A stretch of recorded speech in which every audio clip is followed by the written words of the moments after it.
You get what you tolerate. That's from Tony Robbins.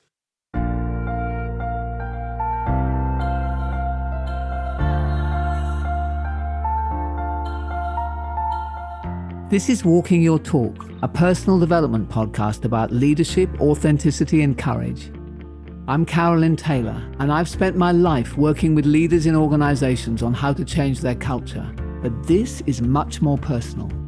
If you want to be known as someone who walks your talk at work and beyond, then this podcast is for you.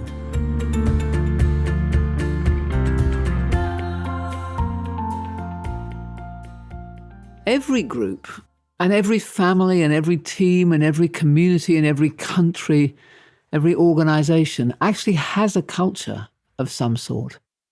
So whenever you have a group of people who operate and meet and play and live together, over some period of time, they establish patterns of behaviour which then become their sort of norm. But mostly it's unconscious and unplanned. And in this episode, what I want to do is to challenge all of us to lift us up beyond that unconscious way of being with each other. Because sadly, over time, what I've learned is that unconsciousness tends to trend us towards bringing the worst and not the best out of us. I think what we tolerate in each other becomes our default way of being together. I mean, I can reflect, for example, on my own behavior in relation to being on my devices, which is, addictive without any doubt. Whilst there's no doubt that some of my most productive and fascinating time happens online. Lots of learning, great stuff. But also for me, there is a lot of time wasting. I can feel it. I skip through things and, nothing's really adding any value at all to my life. Now, there are some groups where that doesn't happen at all. Certain groups I belong to, that's just not okay. So in my family, for example, meal times have always been really precious. Most of us love to cook and we sit down together and we look at each other in the eye and we talk. And devices are not present. And that's become an established behavior, I guess. And if one of us does slip, someone else will tend to point it out. The device is down, it's not sort of tolerated by us. And occasionally there are moments when, there's the NBA basketball playoffs and, it does get a little bit challenging, but we kind of raise it. We say, no, not really happy about that. We negotiate something. And I think the same is true with teams at work. That when you have some teams I'm with, there's focused eye contact and there is no device. And when I spend times with teams in organizations, some of them establish that and some of them are not. So I think and I know that different groups that I'm a member of have different standards and that any group can actually lift those standards, but it does require a concentrated effort over time. And without that, I think lower standards do get tolerated and the group trends down towards this lower standard. I trend down towards being on devices too much unless either I or someone else is kind of lifting me to a higher standard. So I think tolerating is actually probably the single biggest contributor to poor culture and to poor standards and to poor groups. And to all the kind of unproductive, antisocial, damaging, hurtful behavior that we all know exists. Because I think we've all got those traits. I mean, I'll certainly put my hand up for these, I can be selfish, I can be blaming and gossipy and defensive and lazy and disrespectful and unthoughtful and cowardly and all that stuff. I think we've all got most of those in us. These characteristics will, over time, create patterns of behavior that do damage everything the group does together. Productivity, morale, reputation, connection, love, ethics, customer experience, longevity. If the group is a family, if it's a country, if it's an organization, if it's a sporting team, I don't think that matters. So the question for me is, do I care enough about that group to step up and consciously work on these standards of behavior? Because it's absolutely doable that a group can turn itself into one that brings the best out of each other. In fact, the reason I got into the work I do in organizations originally was I suddenly realized how much time we all spend at work. And it just seemed to me such a tragedy that organizations don't bring the best out of us. And in fact, we do end up being less than who we really are because the culture kind of brings us down.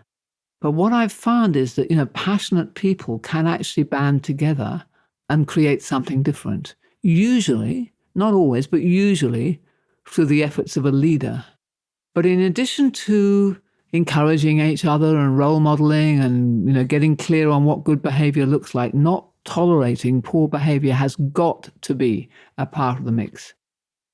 So learning to be intolerant and using that as a skill to set and uphold those standards in yourself and in your group is the next pillar that I want to introduce in this series on Walking Your Talk by shaping the behavior of others. Because I think when leaders of organizations, families, countries, communities say that they cannot be held responsible for the behavior of others in their group, I do say rubbish. I think what they're admitting to is a failure to set standards and a failure to uphold them. So, how do you do that? So my experience working with leaders and teams and people on this topic is that I think the key is the willingness to have a difficult conversation, to raise difficult topics, to give difficult feedback regularly with all the emotional discomfort that involves. I think intolerance is uncomfortable. You have to care enough about the prize to bother.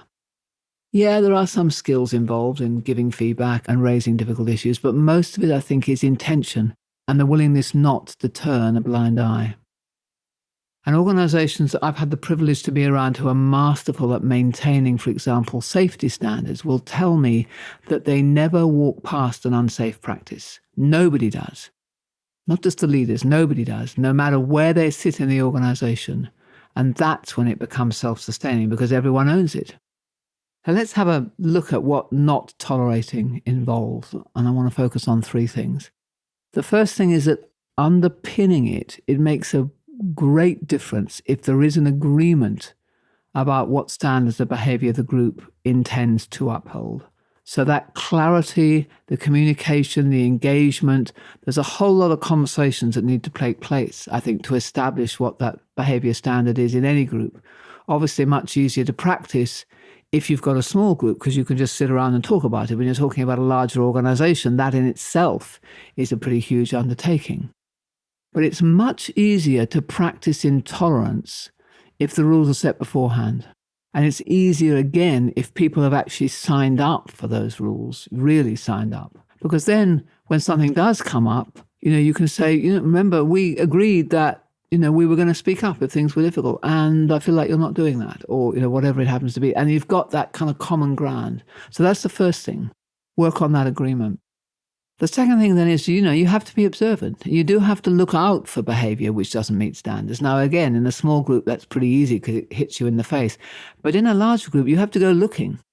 You've got to list maybe others, committed helpers, who will help you do that. You can engage your early adopters to do that, but you have to go ferreting around and think, where are those bad behaviors likely to pop up? And how do I go look for them? Or who can I use as my eyes and ears to find those out? So there is a whole skill, and one of the reasons why early adopters are so important, which we talked about in the last episode, is because you can use them for that process. So that's the second point. Get enough eyes and ears that you can see them. And the third point is just do it. Just call them out. How and when you do that depends on the circumstance. Sometimes it's great to do it in front of other people in a meeting or something, especially if you can use humor. It doesn't have to be a big heavy duty thing. I had a great experience recently. We went on a tour for the Rugby World Cup, and we had this guy called Damien Fitzpatrick, who was the tour guide. He was a rugby player himself. And he had this way of establishing that he wanted everyone to be on time on the bus, because he's had experience when you on tour, you need to be on time, everyone, otherwise you've got to hang around waiting for people. So he kind of made a bit of a joke of it. And, he then had something he called the walk of shame, which was when the person walked around the bus and they were the last one on and everyone sort of clapped and roared and had it was sort of done as a joke. But, you started to get, okay, he means it. He wants us. So within a day, he had the whole group turning up on time. It was really impressive to watch.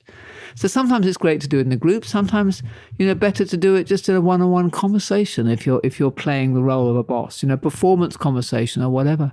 But I think the thing is that behavior has to matter if you are talking to someone about their performance as much as their financial or any other target. Ultimately, of course, if someone is not meeting the standards over a long time, you might want to eject them from the group or have some other consequence. I have to say, I've actually never seen a successful building of a culture where that didn't happen somewhere along the line. If you're consistently late on the bus, as Damien told us, then the bus will leave without you and you'll either miss the excursion or you'll have to pay for your own trip to catch up with where the group is going. If you consistently don't meet those standards, you miss out on your bonus or you get fired. Or if the breach is important enough, you might lose your job immediately. But most not tolerating happens just on a regular basis, consistently, lightly, lovingly. And this is the part that makes all the difference. So that's the exercise for this week. Choose a behavior you're going to focus on. You see now why you don't want to have too many behaviors, because there's a lot to do just on one. Make sure that your group knows what the behavior is and why it's important. See if that's been signed up for, if that work hasn't already been done. And make sure that this group of people, whether they're your group of friends or your family or your team, knows that this behavior that's important, that you've had that conversation together somewhere down the track. So then when you see it, point it out. Remember, we agreed that we were going to raise things if we weren't happy about something rather than talk about it behind people's back. And, I saw you do that the other day. And, I feel that that's not what we agreed to. And, that's what I mean by pointing it out. And even if they get defensive, and people often get defensive when you say that stuff, it registers. It'll be noted. It'll change behavior next time, even if you think it's not making any difference. And then on the occasions when you think it is right to act in public, then everyone else will have noticed too. So that makes a difference. So just keep on working on it. It's not a one-off. So that's the art of not tolerating, and it's one of those tools that you have in your toolbox for shaping behavior, and I think it's the most uncomfortable one and the one that requires the most effort. But it is critically important, because if you're too tolerant, others won't see you as walking your talk. If you surround yourself with people, and I often find actually people who are very, very skillful themselves at behaving in certain ways, and then they tolerate behavior in others that really quite surprises me. And in the end, that does affect how I see that person. So even if they don't see you doing it, chances are they'll see the group doing it, and that reflects on you too. So that's why this skill is important. Thank you for listening.